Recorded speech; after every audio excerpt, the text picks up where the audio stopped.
ગેબીનાથ બાપાની જય જય જય સીતારામ. ઓમ નમઃ પાર્વતી પતિ હર મહાદેવ. આજે આપણે 11નો દિવસ છે અને રામદેવજી મહારાજ અથવા ઠાકોરજી જે જળ ઝીલવા જાય આજ એનો દિવસ છે. આમ તો 11મા દિવસે સંત સાધુની હાજરી એમાં અમારે પાડેર સિંગા જ્ઞાનેશ્વરી માતાજી સામે બેઠા, અહીંયા મહેશ બાપુ છે.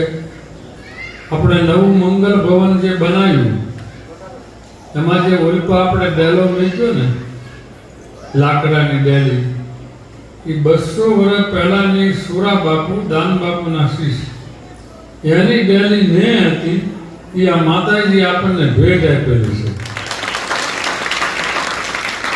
પ્રસાદીની ડેલી હતી. આ કોઈ તમે એમ ન માનતા કે લાકડાની ડેલી હતી, લાકડાની ખરી, પણ દાન બાપુના શિષ્ય સુરા બાપુને એના વખતમાં એ ડેલી કરાવેલી. એ અમુક સમય સુધી એનો કાંઈ એવો નિર્ણય નહીં હોય, પછી જે કાંઈ વંડો હોય તે ગઢ હોય એ કાંઈ પડ્યું હોય તે પછી મેકી દીધી હોય. પણ એ 200 વર્ષ પહેલાની જે પ્રસાદીની ડેલીમાં આપણે વાણે નામે લખ્યું સુરા બાપુની પ્રસાદીની ડેલી, એટલે દાન બાપુના શિષ્ય જે હતા એની ડેલી આ માતાજી આપણને અર્પણ કરેલી છે.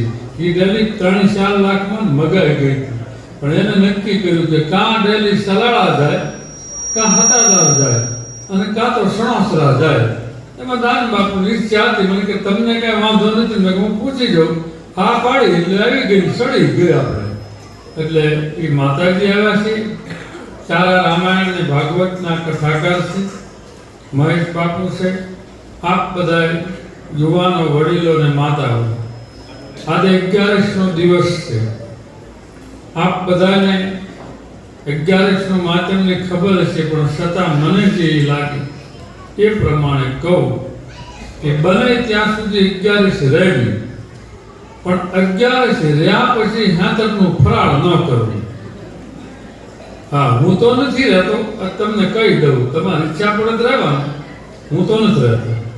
બીજા નંબરમાં 11ના દિવસે એમ કહેવાય છે કે આમ મેં સાંભળેલું શાસ્ત્રમાં હોય તો એમ ખબર કે તુલસીના પાન ઉપર રહે ને એટલો પ્રસાદ કહેવાય. હવે હાચું કે ગળે રે ઉતરે કીધેલું એમ છે તુલસી પાન, પછી બદામનું પાન તમે ગોતીને માથે તુલસીનું મેકીને કે તુલસી પાન જેટલું જ છે ને, એમ ન હાલે. કાયદેસર એમ હોય, અપાત કરવાનો હોય અને ખાલી પાણી લે, દૂધ લે. પણ 11 આઠમ તે નોમ તમે કોઈ પણ વસ્તુ લો ને ત્યારે તમે જોજો કળયુગના નિયમ પ્રમાણે અપ્પા કરો એટલે ક્રોધ વધે. એટલે 11 હોય તે કોઈ વ્રત હોય ત્યારે બને ત્યાં સુધી મૌન વ્રત રાખો. ક્રોધ વધે શું કામ ખબર કે તપસ્યા કરો ને એટલે.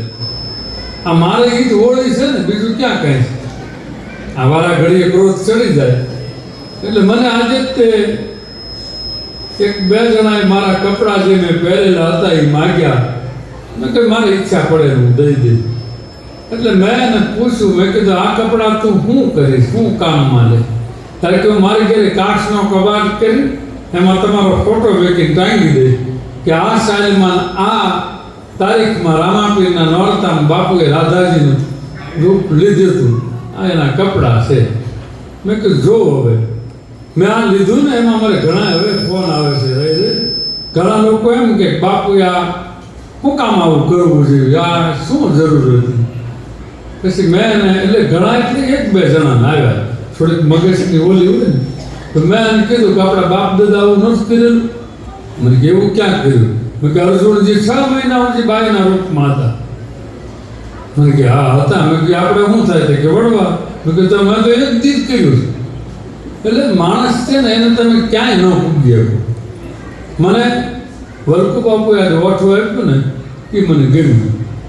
એ કે કોઈ પણ વ્યક્તિ તમે પદે પ્રગતિના પંથે સડો અને તમારું ધાર્યું જ્યારે કરવા માંડો ને ત્યારે જે 3 જણાને ન ગમે એ મને ગમ્યું, બહુ ગમ્યું. સરસ. એક તમારી નજીક રહેતા હોય ને અને એ નજીક હાવ, એના મનમાં હોય કે બાપુ જે કરે એ બરોબર છે. એક નજીક રહેતા અને ભરોસો ન હોય ને એ તમારી ટીકા જ કરશે વાંહે કરે. આ એનો નિયમ એક. બીજું, તમે કોઈ પણ પ્રગતિના વિચારે જાઓ ને એટલે કોઈને ગમતું નથી. કોને નથી ગમતું? જે ઓળખે છે ને એને નથી ગમતું. બધાની વાત નથી, હું શોખવો જ કરું છું. પ્રગતિના વિચારે જાઓ ત્યારે અમુકને ન ગમે એટલે એ બીજાને એમ કે એ આમ કરે એ આમ કરે, એટલે હું હવે આશ્રમમાં નથી જતો. બાપુ એની રીતે જીવતા હોય, આપણે ઊંઘમાં રસ લેવો એમ કરીને સટકી જાય, તમને ચડાવી દે. એક આ વિચાર હોય છે. અને ત્રીજું, તમે પ્રગતિના વિચારે જાઓ ને એટલે વાસાયો ટીપે ટીપે ટીપે. સાચું કહેજો, નરેન્દ્ર મોદી શા વેચતો ત્યારે કોઈ એની નિંદા કરી હતી? આપણે કોઈ ઓળખતા હતા ઊંચી આંગળે કરો. એ જે શા વેચતો હતો ત્યારે કોણ ઓળખતું હતું?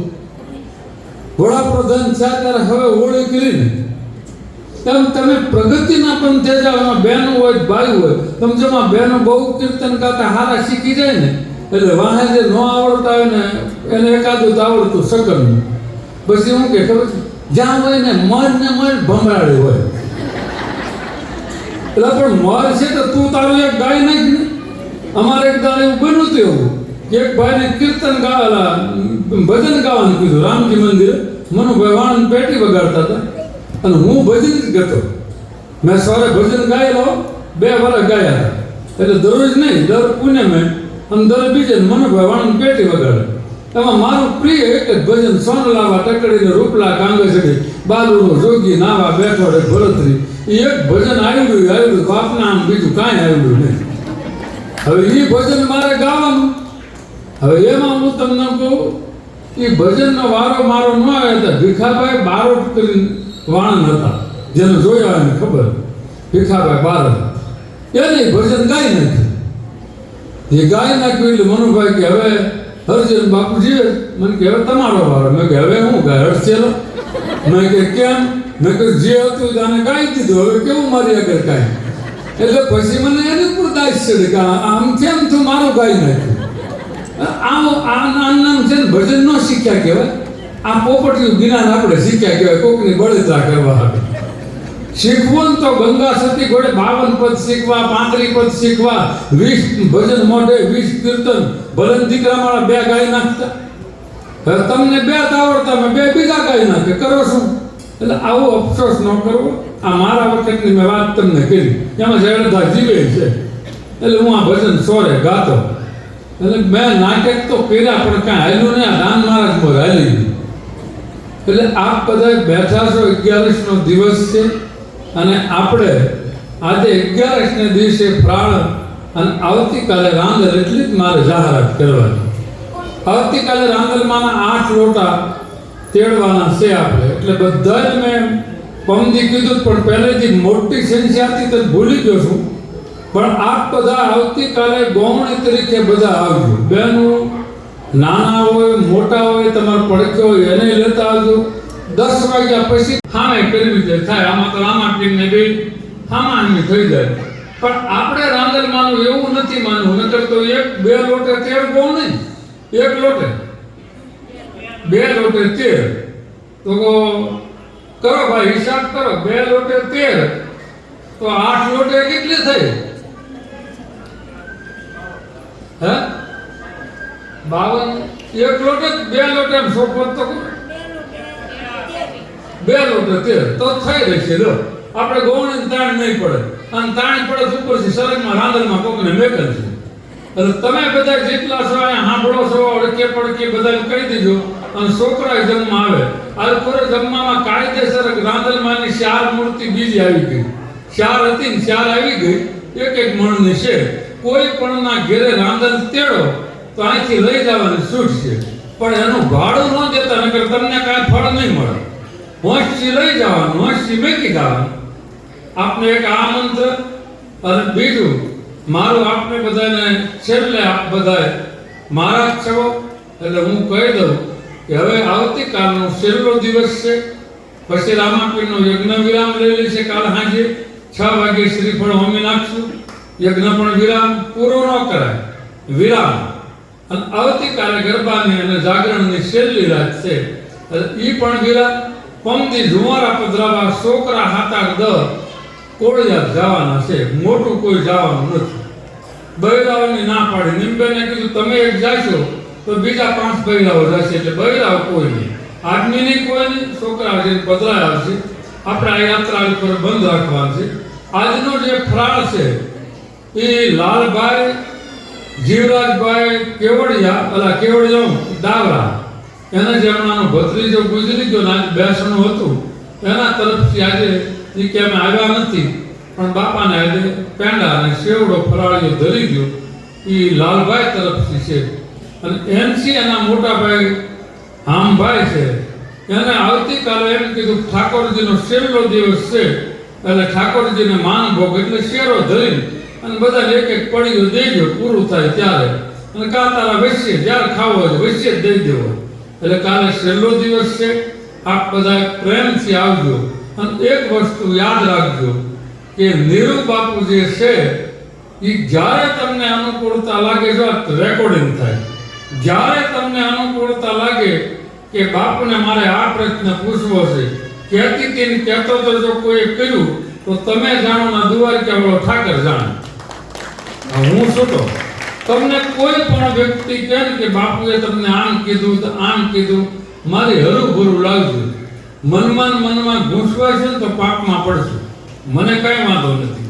એટલે હું ચોખ્ખો સાધુ છું અને ઠેક લગી મરી જાવ ત્યાં સુધી ચોખ્ખો જ રહેવાનો, એમાં મને કાંઈ દાગ નહીં હોય. કરતા પણ તમે કોરે મૂકજો, એથી ઉપજે તમને આનંદ. ગંગા સતીએ કીધું કયું કરતા પણ? આ મેં કર્યું, આશ્રમ આ મંદિર મેં કર્યું, આ ભજન હું કરું છું, એ કરતા પણ કોરે મૂકી દો, પછી તમને આનંદ ઉપજશે. એમાં મેં કંઈ કર્યું નથી, હું નિમિત્ત છું. એટલે નિમિત્ત છું ત્યારે મારી ખાલી એટલી તમને, અને તમને કોઈ પણ ને હું ક્યારેક ડોસું દેશી ભાષા, તે તમને આમ ખરેખર સાચું કહેજો બેન, તમને દુઃખ નથી લાગતું ને? એટલે તમારે એક માનવાનું કે જે ગામમાં જે સંત એટલી બધી નામથાવાળો હોય ને, એ આપણને ક્યારેક કાન પકડી ક્યારેક શબ્દથી કંઈ કહે ને, ત્યારે એના 2 આંહુડા પાડી લેવા. આપણા શરૂ નોરતામાં મેં ઓછામાં ઓછા 5 થી 7 જણા રોયા નોરતા પૂરા થયામાં. મને કે બાપુ મારી ભૂલ થઈ ગઈ, હું તમારી ઘર આમ મને લાગ્યું બાપુ આમ બોલાય. 3-4 જણા કયો ત્યારે નામ આપીશ, 3 ભાઈઓ અને 7 બેન મારી આગળ રોઈ ગયા. મેં કોઈ નામ ન દીધું. મેં કે તને હું આમ કઈ લાગ્યું? કે બાપુ થોડીક મારી ભૂલ હતી અને હું આમ બોલી ગયો. એટલે મેં એને કીધું એક વસ્તુ સમજજો, આ ટેપિંગ સાઈન થવા દો.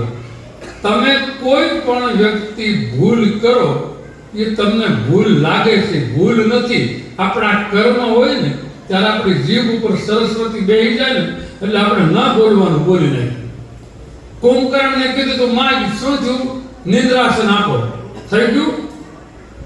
મંથરા ને જીભ ઉપર સરસ્વતી બેસી ગયા, પછી વનવાસ નીકળ્યો. એટલે મારું કહેવાનું કોઈ પણ એમ કે હું મારી ભૂલ થઈ ગઈ, એ કોઈની ભૂલ ન હોય. સરસ્વતી જીભ ઉપર બેસી જાય ને ત્યારે ભલભલાની મતી ફેરવી નાખે. પણ એક વસ્તુ યાદ રાખજો, આજે તે તાજા સમાચાર મને મળ્યા કે આજે સુરત છોકરો ગુજરી ગયો ને, એની બાને આમ એના બાપુજી એના વિષયમાં એટલું મને સમાચાર મળ્યા. મને ખૂબ આનંદ થયો અને દુઃખ થયું. કે બાપુ જે કે ને એ વિધિ કરવાની છે. અને બાપુ એમ કે 1 કરોડ રૂપિયા વાપરી નાખો એટલે વાપરી નાખવાનું છે. એટલા મને આવ્યા હતા બધા. તમે એક મન જવાબ આપો, તમારે ઘરે આવું મરણ થયું હોય અને તમારા ગામમાં ઘર હોય તો તમે અહીંયા જમવા આવો? આજ ને આજ ન આવો.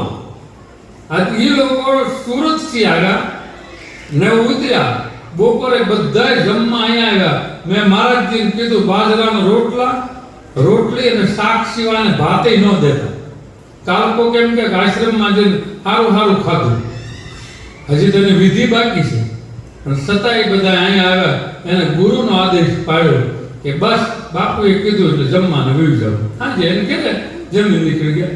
પણ એને એમ કીધું કે બાપુ જે કેવી વિધિ કરવાની છે, ત્યારે મેં એને એટલું કીધું કે તમારે આ તારા જે મૃત્યુ થયું ને એ મીઢોળ બંધો મળ્યો કહેવાય. કોઈ પણ વ્યક્તિ આવું કોઈને ન થાય. અમારે થોડાક સમય પહેલા અમીર ભગતના ઘેરે પણ આવું જ બન્યું. કોઈ પણ વ્યક્તિ, આપ બધાને મારા ખૂબ ખૂબ આશીર્વાદ. પણ એટલું યાદ રાખજો, જુવાન છોકરો છે ને એનું 3 વસ્તુનું ધ્યાન રાખજો. કળજુગ છે, એક એને અનુકૂળતા હોય તો વ્યવહાર એની મરજીએ થવા દેજો.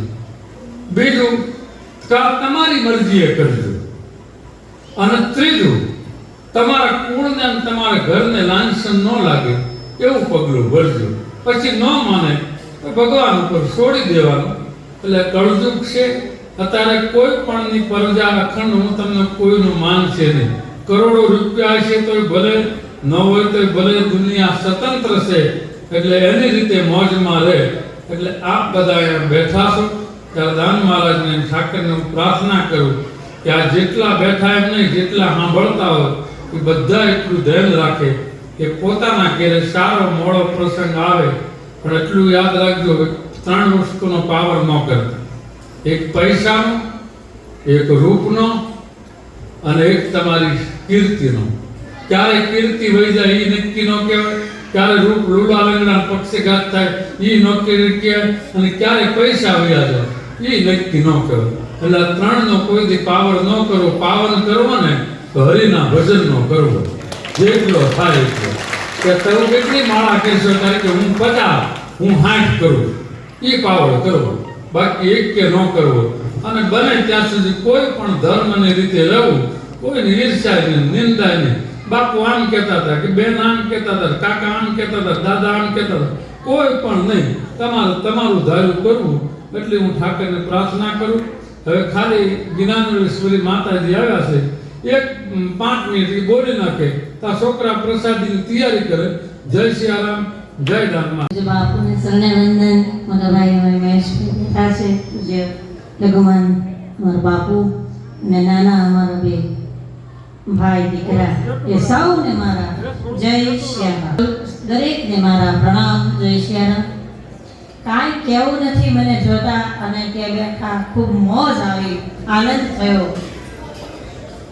આમ આપણા અહીંયા જે જાતો વર્ગ છે, હું જાતિમાં માનું ને, પણ જાતો વર્ગ જે છે એ મર્યાદાવાળો વર્ગ છે. ત્યારે બધાય બહેનો લગભગ નાના દીકરીઓ નવરાત્રિમાં રમતા હશે. આપણે ત્યાં ઘણા ઉત્સવો છે, લગ્ન પ્રસંગે પણ રમતા હશે. પણ આજે આપણે અત્યારે અહીં જે રાસ મહારાસ જે રચાયો હતો એ ઈશ્વર માટે ભજન તરફની આપણી એ ગતિ હતી. ઠુમકું પણ જો લગાવ્યું હોય તો એ ઈશ્વર માટે હતું, પરમાત્માના માટે પ્રેમ હતું. અને મને સમજાય છે મારા ગુરુના આશીર્વાદથી ત્યાં સુધી પ્રેમને કોઈ બંધન નહીં. એટલે પેલું એક ભજન પણ છે ને, મીરા નાચી પદ ડુંગરુ વાદી મીરા. એ તો રાજ રાણી હતી, કેટલી બધી મર્યાદામાંથી એનો ઉછેર થયો. પણ કૃષ્ણના પ્રેમ માટે ધર્મમાં આવો ને એમાં અમારો રામતો સભરમંસ આવ્યો હતો.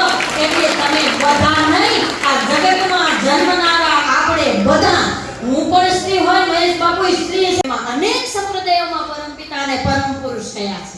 એટલે પુરુષ એક જ છે. હા, આ સૃષ્ટિને જે ચલાવવાની વાત છે એમાં અલગ અલગ આપણા સ્ત્રીઓના ધર્મો જુદા, પુરુષોના ધર્મો બે, રચના બધું જુદું. પણ આપણે ખરેખર તો અને સમર્પિત થવું હોય તો સ્ત્રી થવું જ પડે. સવાલ જ સ્ત્રી સિવાય સમર્પણનો ભાવનો માલિકનો ભાવ આવે.